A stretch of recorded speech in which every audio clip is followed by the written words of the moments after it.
എല്ലാവർക്കും എൻ്റെ യൂട്യൂബ് ചാനലായ എൻ്റെ കാറിലേക്ക് ഒരിക്കൽ കൂടി സ്വാഗതം. അപ്പോൾ ഇന്ന് ഞാൻ നിങ്ങളുടെ മുന്നിലേക്ക് വന്നിരിക്കുന്നത് ഒരു വാഹനവുമായിട്ടാണ്. ഇയോൺ ആണ് ആ വാഹനം. ഇതിനു മുൻപേ ഞാനൊരു വാഹനം ചെയ്തിട്ടുണ്ടായിരുന്നു, വാഗണറാണത്. അപ്പോൾ അതേപോലൊരു വീഡിയോ ആണ് ഇതിലൂടെ ഞാൻ ഉദ്ദേശിക്കുന്നത്. ഇയോൺ 2013 മോഡൽ വാഹനമാണ്. അപ്പോൾ നിങ്ങൾ ആരെങ്കിലും ഇയോൺ വാഹനം എടുക്കാൻ ആഗ്രഹിക്കുന്ന ആളുകളുണ്ടെങ്കിൽ തീർച്ചയായിട്ടും ഈ ഒരു വീഡിയോ മുഴുവനായിട്ട് കാണുക. അതേപോലെ നിങ്ങളുടെ ഫ്രണ്ട്സ് ഓർ റിലേറ്റീവ്സ് ആരെങ്കിലും ഈ ഒരു വാഹനം അന്വേഷിക്കുന്നവരാണെങ്കിൽ അവർക്ക് വേണ്ടിയിട്ട് ഈ വീഡിയോ ഒന്ന് ഷെയർ ചെയ്ത് കൊടുക്കുക. അപ്പോൾ ഈ വാഹനത്തിൻ്റെ മൊത്തത്തിലുള്ള കണ്ടീഷനും കാര്യങ്ങളൊക്കെയാണ് ഇന്നത്തെ ഒരു വീഡിയോയിലൂടെ നിങ്ങൾക്ക് വേണ്ടി ഞാൻ പരിചയപ്പെടുന്നത്. എഞ്ചിനായാലും അതേപോലെ ഇൻറ്റീരിയർ, എക്സ്റ്റീരിയർ അങ്ങനെയുള്ള എല്ലാ കാര്യങ്ങളും ഇന്നത്തെ വീഡിയോയിലൂടെ നിങ്ങൾക്ക് വേണ്ടിയിട്ട് കാണിച്ചു തരുന്നുണ്ട്. ഈ വാഹനത്തിൻ്റെ ആർച്ച് ഓണർ ഫോൺ നമ്പർ ഡിസ്ക്രിപ്ഷനിൽ ഞാൻ ആഡ് ചെയ്യുന്നുണ്ട്. നിങ്ങൾക്ക് ഈ വാഹനത്തിൽ താല്പര്യമുണ്ടെങ്കിൽ ആർച്ച് ഓണറെ ഡയറക്റ്റ് ആയിട്ട് നിങ്ങളെ കോൺടാക്ട് ചെയ്യാവുന്നതാണ്. വിലയും കാര്യങ്ങളൊക്കെ ഞാൻ ഈ വീഡിയോയുടെ അവസാനം പറയുന്നതായിരിക്കും. അപ്പോൾ നമുക്ക് വീഡിയോയിലേക്ക് പോകാം. KL 55 തിരൂരിൽ രജിസ്റ്റർ ചെയ്ത ഈ വാഹനം 2013 നിർമ്മിച്ചിട്ടുള്ളത്. 2013 ജൂൺ മാസത്തിലാണ് രജിസ്ട്രേഷനും ചെയ്തിട്ടുള്ളത്. ഈ വാഹനത്തിൻ്റെ ടാക്സ് മാർച്ച് 2028 വരെ വാലിഡിറ്റി ഉള്ളതാണ്. 2021 സെപ്റ്റംബർ മാസം വരെ വാലിഡിറ്റിയുള്ള ഇൻഷുറൻസും ഈ വാഹനത്തിന് ലഭ്യമാണ്. 800 cc വരുന്ന ഈ വാഹനം ചെറിയ ഫാമിലിക്കൊക്കെ പറ്റിയൊരു വാഹനമാണ്. 5 സീറ്ററാണ് ഈ വാഹനത്തിൻ്റെ സീറ്റിംഗ് കപ്പാസിറ്റി. 5500 RPM 56 bhp ആണ് മാക്സിമം പവർ വരുന്നത്. അതേപോലെ 4000 RPM 75 Nm മാക്സിമം ടോർക്കും വരുന്നത്. ഇറ പ്ലസ് വേരിയൻറ്റിലാണ് ഈ വാഹനം വന്നിട്ടുള്ളത്. AC, power steering, front 2 door power window എന്നീ ഓപ്ഷൻസ് ഈ വാഹനത്തിൽ ഇൻബിൽറ്റ് ആയിട്ടുണ്ടാവും. അത്യാവശ്യം നല്ലൊരു വൃത്തിയുള്ളൊരു വാഹനമാണ്. ബോഡിയിൽ കുറച്ചൊക്കെ ഒരു റീപെയിൻറ്റ് വർക്ക് ചെയ്തിട്ടുണ്ടെങ്കിലും മേജറായ ആക്സിഡൻറ്റോ കാര്യങ്ങളൊന്നും സംഭവിച്ചിട്ടില്ല. ടയറിൻ്റെ കണ്ടീഷനൊക്കെ നല്ലൊരു നിലവാരത്തിലുള്ള ടയറുകളാണ്. ഒരു ടെയിൽ ലാമ്പ് മാത്രം അടിഭാഗത്ത് ചെറിയൊരു പൊട്ടൽ കാണുന്നുണ്ട്. വേറെ വലിയൊരു മേജർ പ്രോബ്ലംസ് ഒന്നും ഈ വാഹനത്തിൻ്റെ എക്സ്റ്റീരിയർ ഭാഗത്തായിട്ട് നോക്കുന്ന സമയത്തൊന്നും കാണാൻ പറ്റുന്നില്ല. വാഹനത്തിൻ്റെ ഇൻറ്റീരിയറിലേക്ക് നോക്കുകയാണെങ്കിൽ നല്ലൊരു സോണിയുടെ സ്റ്റീരിയോ ഈ വാഹനത്തിൽ ചെയ്തിട്ടുണ്ട്. ഇതേപോലെ തെറ്റില്ലാത്തൊരു സീറ്റ് കവറും ഈ വാഹനത്തിലുണ്ട്.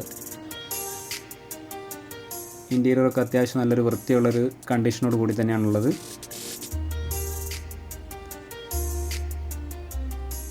അടിഭാഗത്തായിട്ട് PVC ഫ്ലോറിങ്ങും ചെയ്തിട്ടുണ്ട്.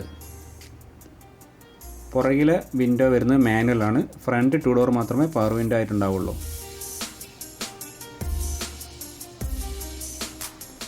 215 ലിറ്ററാണ് ഈ വാഹനത്തിൻ്റെ ബൂട്ട് സ്പേസ് വരുന്നത്. 32 ലിറ്ററാണ് ടാങ്ക് കപ്പാസിറ്റി.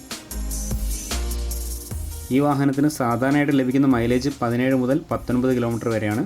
കമ്പനി പറയുന്നത് 21 ആണെങ്കിൽ നമുക്ക് ഇവിടെയുള്ള റോഡുകളിലൂടെ ഓടിക്കുന്ന സമയത്ത് അത്രയൊന്നും കിട്ടാറില്ല.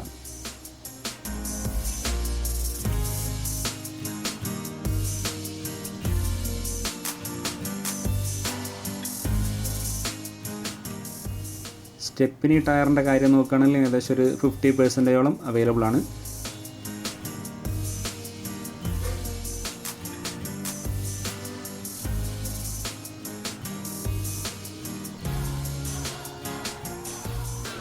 സിംഗിൾ ഓണർഷിപ്പാണ് ഈ വാഹനത്തിനുള്ളത്. ഏകദേശം 71,000 കിലോമീറ്ററാണ് ഈ വാഹനമാകെ സഞ്ചരിച്ചിട്ടുള്ളത്. നല്ലൊരു വീൽ കപ്പും ഈ വാഹനത്തിലുണ്ട്.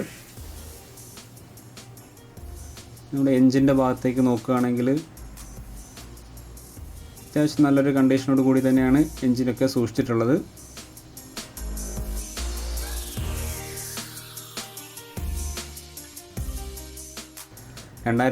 മോഡൽ വാഹനമാണ്. 7 കൊല്ലം പഴക്കമുണ്ട്. എൻജിൻ ഭാഗത്ത് കുറച്ച് ഡസ്റ്റും കാര്യങ്ങളൊക്കെ ഉണ്ട്. അല്ലാതെ വേറെ ഓയിൽ ലീക്കോ അങ്ങനത്തെ കാര്യങ്ങളൊന്നും ഈ വാഹനത്തിന് ഇതുവരെ സംഭവിച്ചിട്ടില്ല. കോഴിക്കോട് ജില്ലയിലാണ് ഈ വാഹനമുള്ളത്.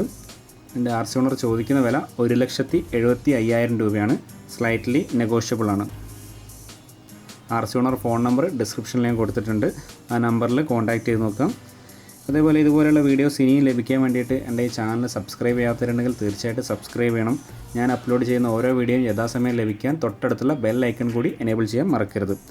വീഡിയോ ഇഷ്ടപ്പെട്ടിട്ടുണ്ടെങ്കിൽ ലൈക്ക് ചെയ്യുക, അതേപോലെ കമൻറ്റ് ചെയ്യുക, ഷെയർ ചെയ്യുക. അപ്പോൾ നമുക്ക് പുതിയൊരു വീഡിയോയുമായിട്ട് ഉടൻ തന്നെ കാണാം. അതുവരെ ബൈ.